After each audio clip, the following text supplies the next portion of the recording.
आपके पीसी पर rendering slow हो रही है ना? कोई बात नहीं। मैं हूं प्रीतेश राजपूत और मैं आपको इस वीडियो में बताऊंगा कि अपने नहीं बल्कि गूगल के सर्वर पर रेंडरिंग कैसे करें, और उसके साथ साथ दो और तरीके बोनस में। तो चलिए शुरू करते हैं।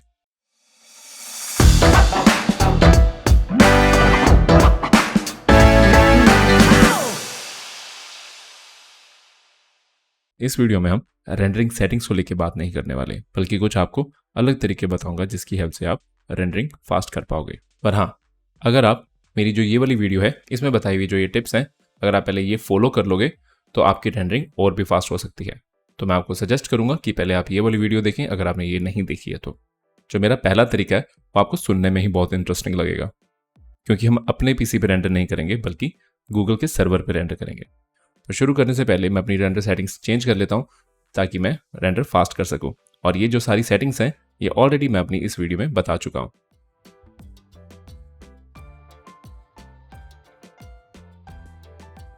तो जो मेरी बेसिक रेंडर सेटिंग्स हैं वो मैं यहाँ पे कर चुका हूँ, पर जो सेटिंग्स आपको ध्यान में रखनी है वो मैं आपको फिर से बता देता हूँ एक बार।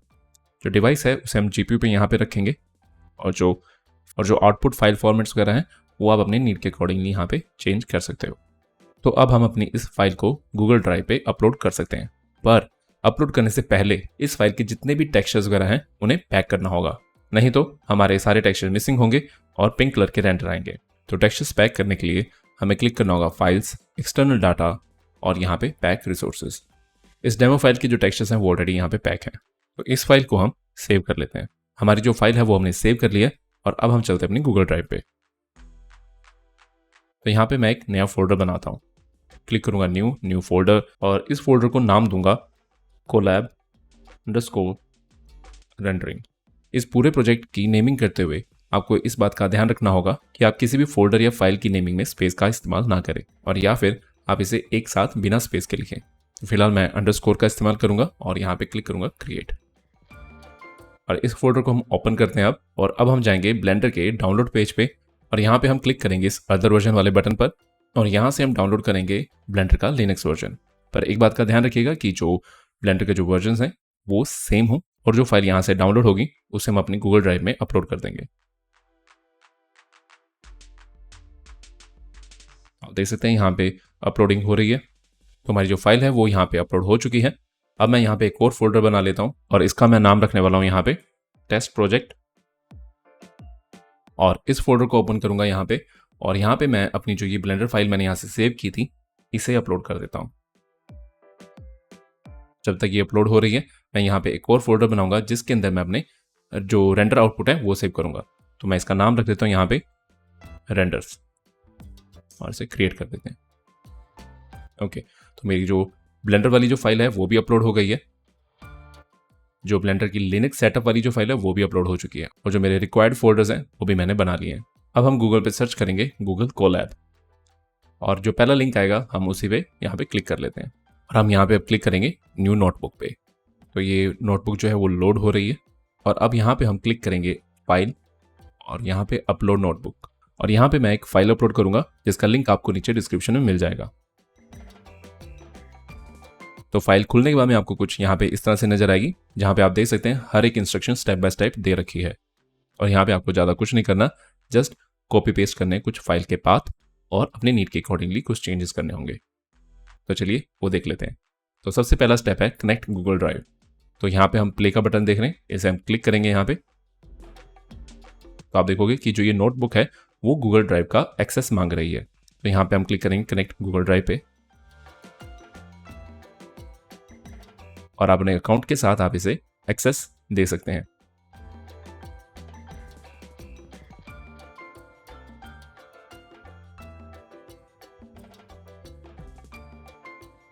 थोड़ा सा ये टाइम ले रही है यहाँ पे।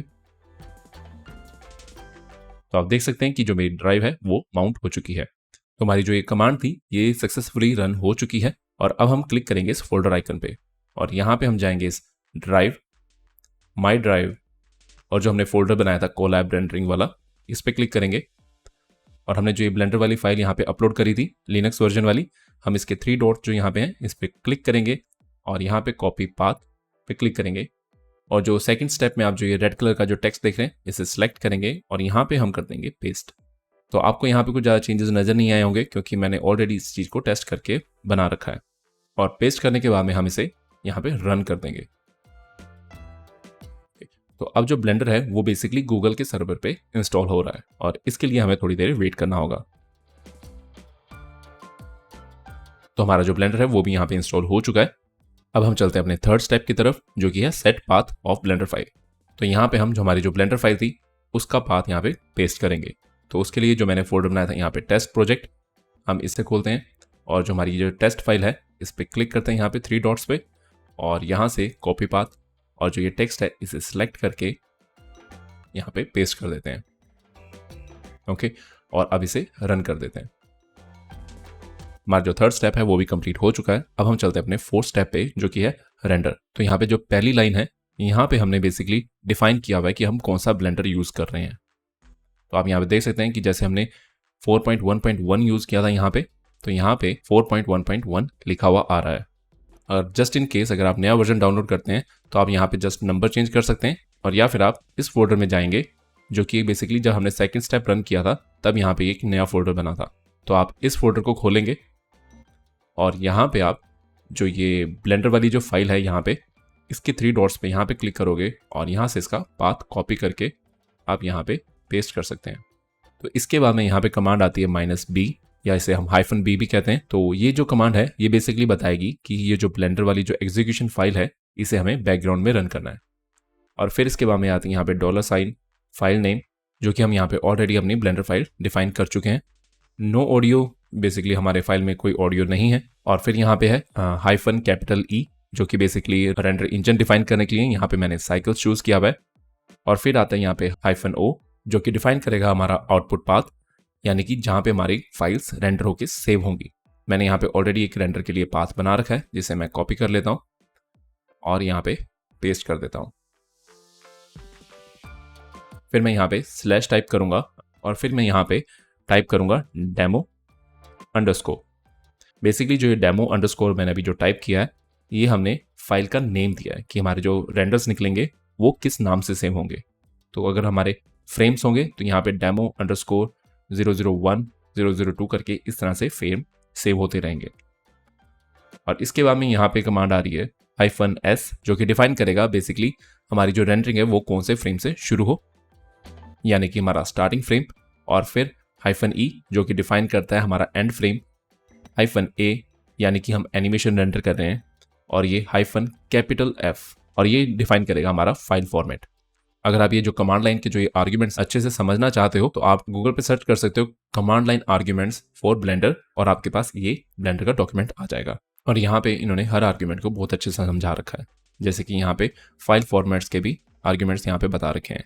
जैसे कि मैंने समझाने के लिए PNG फॉर्मेट चूज किया था, अगर आप चाहो तो JPEG में भी कर सकते हो या किसी और फॉर्मेट में भी कर सकते हो। उसके लिए जस्ट यहाँ से हमें कॉपी करना होगा और फिर हमारी जो ये नोटबुक है हम यहाँ पे आएंगे और इसे यहाँ पे पेस्ट कर देंगे। अब इसके बाद में यहाँ पे हमने साइकिल चूज किया हुआ है और जो यहाँ पे रेंडरिंग इंजन के लिए जो मैंने डिवाइस यूज किया हुआ है वो है CUDA। आप चाहो तो यहाँ पे अलग अलग डिवाइसेस भी यूज कर सकते हो अपनी रिक्वायरमेंट के अकॉर्डिंगली, और इन डिवाइसेस की इंफॉर्मेशन भी यहाँ पे दे रखी है। हमारा जो ये बेसिक सेटअप है ये कंप्लीट हो चुका है। अब हमारा जो ये फोर्थ स्टेप है इसे हम रन करें उससे पहले हमें यहाँ पे जाना होगा और क्लिक करना होगा चेंज रन टाइप, और यहाँ पे हमें सेलेक्ट करना होगा T4 GPU और इसे सेव कर लेंगे। और अब हम इसे रन करेंगे और हमारी जो रेंडरिंग है वो शुरू हो चुकी है।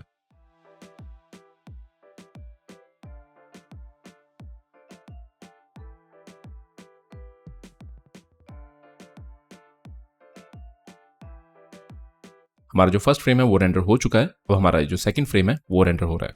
तो हम अपना जो फर्स्ट फ्रेम है वो एक बार चेक कर लेते हैं। हम अपनी गूगल ड्राइव में चलेंगे और यहाँ पे हम क्लिक करेंगे इस फोल्डर पे जो कि हमने आउटपुट पाथ दे रखा था, और आप यहाँ पे देख सकते हैं कि हमारा जो फर्स्ट फ्रेम है वो रेंडर हो चुका है।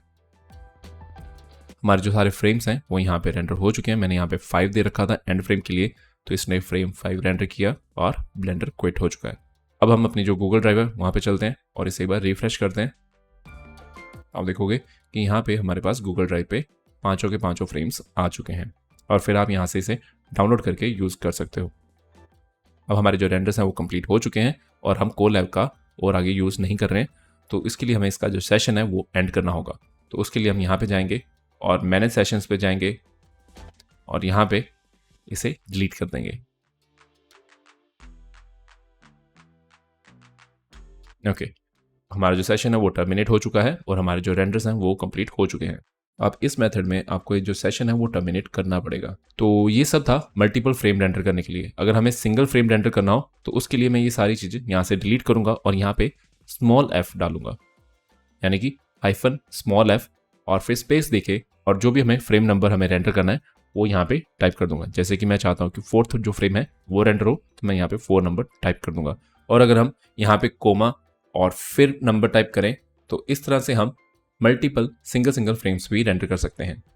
तो ये था हमारा पहला तरीका जो कि हम गूगल के सर्वर पर रेंडर कर रहे थे। कोलैब को यूज़ करने के लिए आपको इन चीज़ों का ध्यान रखना होगा कि आप इसे दिन में आई थिंक 7 to 12 आवर्स के लिए यूज़ कर सकते हो अगर आप फ्री यूज़र हो, और जो ब्राउज़र है वो आपको ओपन रखना होगा। और ये जो तरीका है वो इतना फास्ट नहीं है, पर लेकिन अगर आपके पास बिल्कुल ही छोटा पीसी है बिना ग्राफिक कार्ड के, उस तरह का अगर कोई पीसी है तो आप इसे डेफिनेटली यूज़ कीजिए, आपको बहुत हेल्प मिलेगी।